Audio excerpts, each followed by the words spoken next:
नमस्कार, मैं हूं आपके साथ मयंक। आज 30 तारीख है और इस समय जो सबसे बड़ी चर्चा है वो है कि दोहा में ईरान और अमेरिका के बीच हॉर्मूज को लेकर क्या बातचीत होने जा रही है और क्या इस बातचीत में कोई बात निकलकर सामने आएगी। क्या किसी तरह से हॉर्मूज को लेकर कोई नया समझौता हो पाएगा, क्या जंग रुक पाएगी।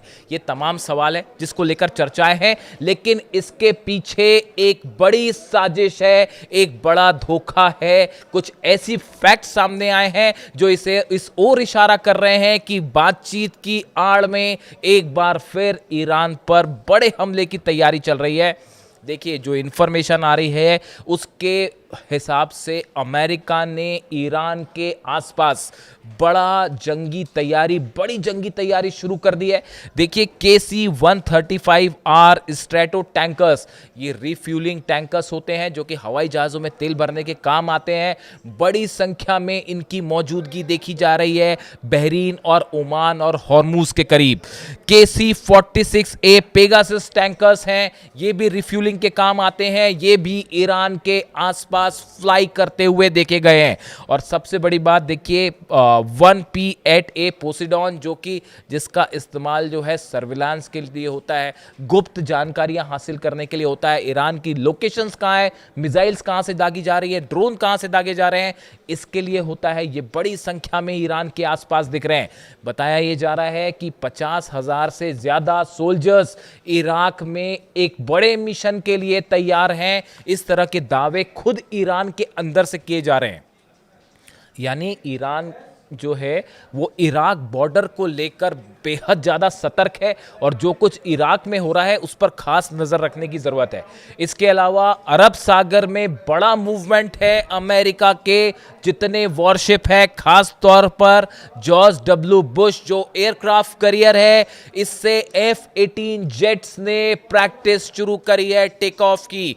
ये बड़ा इनपुट है। पिछली बार जो जंग हुई, जो 40 दिन चली, उसके पहले जो हमले अमेरिका की तरफ से किए गए, अमेरिका की एक बड़ी एक्सरसाइज जब भी होती है, जब भी कोई बड़ा अटैक करता है अमेरिका, उसके पहले अमेरिका के एयरक्राफ्ट कैरियर से F-18, F-16, F-35 जेट्स का मूवमेंट शुरू हो जाता है। एक मिनी एक्सरसाइज शुरू हो जाती है। अब यही हालात एक बार फिर देखने को मिल रहे हैं अरब सागर में।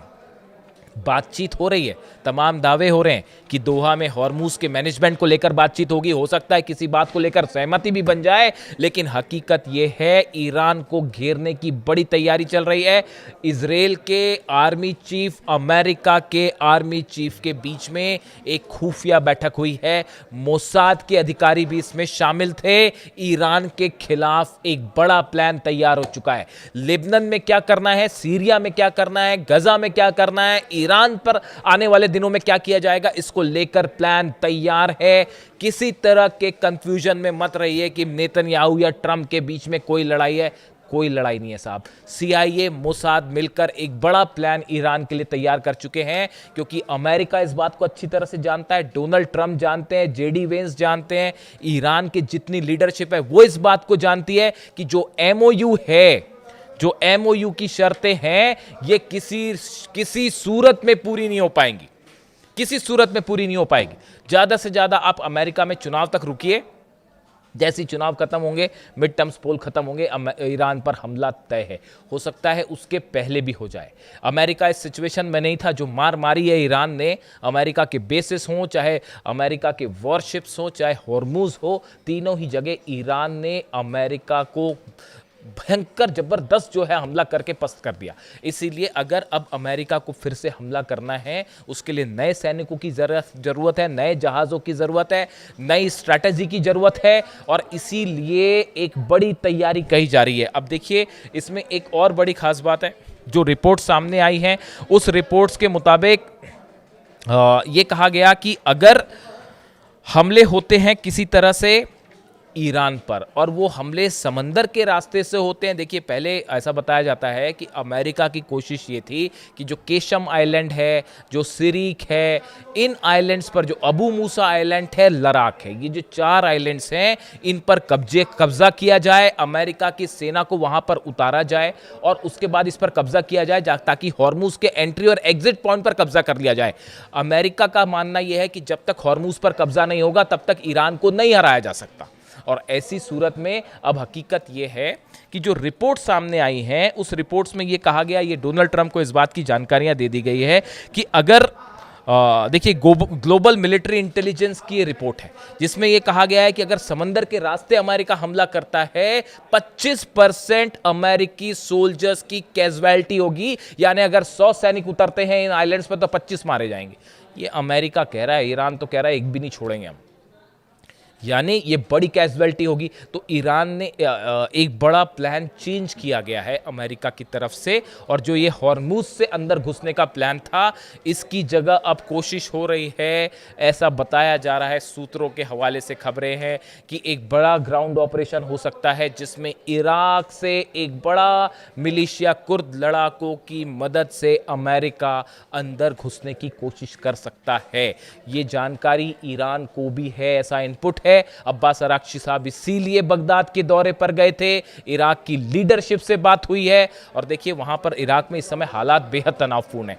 जो ग्रुप ईरान के साथ हैं और जो कुर्दिश ग्रुप्स हैं, इनके बीच में जबरदस्त तनाव है और एक प्रकार से जो है वो सिविल वॉर वाली सिचुएशन खड़ी है। जैसे हालात लेबनान में है वैसे ही इराक में भी पैदा करने की कोशिश हो रही है। इस सूरत में ग्राउंड ऑपरेशन को लेकर तमाम खबरें हैं कि ईरान को कई तरफ से घेरा जा सकता है। आप कई एक्सपर्ट इस तरह की राय जाहिर कर रहे हैं कि हॉर्मुज पर तो बाद में अटैक कब्जा होगा, ईरान में कई जगह से अंदर घुसने की कोशिश हो सकती है। एयर के रास्ते से भी, विमानों से भी जो है सोल्जर्स उतर सकते हैं। इस तरह के बड़े स्पेसिफिक जानकारियां हैं। इसके अलावा आप देखिए, बड़ी संख्या में अमेरिका के सोल्जर्स जो कि अब तक जंग में नहीं थे, वो मिडिल ईस्ट में तैनात किए जा रहे हैं। इस तरह के इनपुट हैं। इसके अलावा आप देखिए, जो नया डेवलपमेंट है तेहरान में, अगर आप पिछले 12 घंटे की बात करें, कल दोपहर से अचानक ईरान के फाइटर जेट्स ने टेक ऑफ किया और पूरे तेहरान पर जहाज उड़ रहे थे। जितने फाइटर जेट्स हैं, बड़ी संख्या में, बताया जा रहा है कि 10 से 15 फाइटर जेट्स कल तेहरान में फ्लाई कर रहे थे। उन्होंने अपने ट्रांसपॉन्डर्स भी बंद कर दिए थे। यानी हालात ये है कि शायद इस तरह का कोई इनपुट था ईरान के पास कि बड़ी एयर स्ट्राइक हो सकती है तेहरान के ऊपर और ईरान के आसपास, जो तेहरान के आसपास जो शहर है उस पर। इसी का नतीजा था कि तेहरान में फाइटर जेट्स ने टेक ऑफ किया और वो एक बड़े हमले के लिए तैयार थे। डिफेंस सिस्टम जो है वो अलर्ट पर थे, मिसाइल्स अलर्ट पर थी। इन हालात को देखते हुए दोहा में क्या होगा वो पता नहीं, क्या निकल के आएगा, लेकिन ये ज़रूर माना जा रहा है कि अरब देशों को लेकर जो ईरान की तरफ से चेतावनी आई है, देखिए बार बार अब्बास अराक्ची साहब इस बात को रिपीट कर रहे हैं, अरब देशों से वो अपील कर रहे हैं कि किसी भी कीमत पर आप जो है वो अपने एयर स्पेस का इस्तेमाल मत करने दीजिएगा, अपने बेसिस का इस्तेमाल मत करने दीजिए, वरना वही हाल होगा जो बहरीन और कुवैत का होगा। अब वो तस्वीरें भी सामने आ रही, कई लोग पूछ रहे थे कि नुकसान हुआ नहीं हुआ। बहरीन की तस्वीर देख लीजिए, 5th फ्लीट का क्या हाल है वहाँ पर अमेरिका का। इसके अलावा आप देखिए, सीरिया में, अगर हम सीरिया की बात करें, आसपास, ईरान के आसपास का मूवमेंट पे भी नज़र रखनी होगी। सीरिया में इजराइल के हमले जारी हैं। दारा इलाके में फाइटर जेट से हमले किए गए हैं और यहाँ पर कई लोगों की मौत की खबर है। यानी सीरिया में इजराइल का ऑपरेशन जारी है। अगर आप लेबनान की बात करें, लेबनान में भी लगातार जो है हमले हो रहे हैं इजराइल की तरफ से, खास तौर पर दक्षिणी लेबनान पर, सदर्न लेबनान पर ये हमले जारी हैं। मशरूम क्लाउड आपने देखा, वहाँ पर एक इतना बड़ा धमाका हुआ लेबनान में कि वहाँ पर उस तरह का मशरूम क्लाउड बना जैसा एटमी धमाके के बाद बनता है। यानी ये बहुत बड़ा हमला था। कई जगह जो है वहाँ सुरंगों को निशाना बनाया जा रहा है, यानी बड़ी लेवल पर ऑपरेशन जारी है। उसी तरह से आप देखिए, गजा में भी हमले जारी हैं, एक स्कूल पर हमला किया है। इन हालात में दोहा में बैठक होती है, उसमें क्या निकल के सामने आएगा, क्या कोई बड़ा अचीवमेंट हो पाएगा, इसको लेकर बड़ा संदेह है। लेकिन मामला अब फोकस हो गया है हॉर्मूज पर कि कैसे, देखिए न्यूक्लियर टॉप टेक्निकल बात होनी थी वो पीछे छूट गई है, कैसे हॉर्मूज में अब शांति रखी जाए। अमेरिका का पूरा फोकस इस बात में है, वरना तेल अगर फंस गया तो फिर डोनाल्ड ट्रंप भी फंस जाएंगे। और उसी तरह से आप देखिए हूती के लड़ाके बड़ी धमकी दे रहे हैं सऊदी के खिलाफ कि अगर हमले जारी रहे या सोमालीलैंड में इजराइल का मूवमेंट हुआ, इजराइल के सैनिक वहां पे बढ़ते हैं या किसी तरह का वहां प्रभाव जमाने की कोशिश करते हैं, तो रेड सी में, बाब अल मंदेब में और गल्फ ऑफ अदन में इजराइल को सीधा निशाना बनाया जाएगा। ये हूती की तरफ से वार्निंग आ गई। यानी बातचीत फिर से धोखे की तरफ जा रही है और ईरान एक बड़े ग्राउंड ऑपरेशन का जवाब देने के लिए तैयार है। जो भी अपडेट होगा, नजर है दोहा पे, जो भी अपडेट होगा आप तक पहुंचाएंगे। Thank you so much.